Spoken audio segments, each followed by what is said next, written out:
सब मिथिलावासीके गोर लागै छी। आइ हम एगो बरियातक गीत गाबै छी। नीक लागत तऽ हमरा भजन कीर्तन चैनलके जरूर सब्सक्राइब और लाइक कऽ देबै। मलियाके बाड़ीमे सुपारीके गछिया, मालिन सुतु अधीनी नहीं।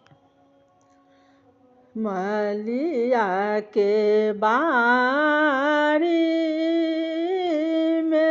सुपारीके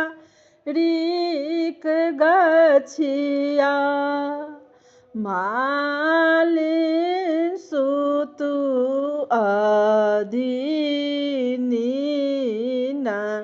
हे किन कर आहे बाबू लगन उताहल, तोरी देलन सुपारी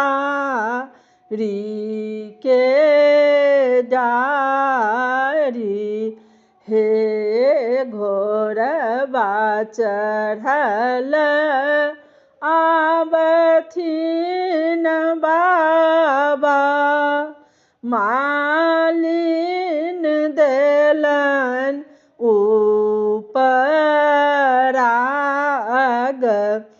हे बालक रहित थी बड़ी जलमानित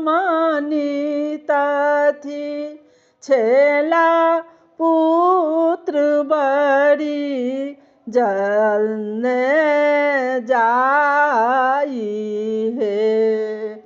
सब मिथिलाभाषीके हमरा तरफसँ बहुत बहुत धन्यवाद।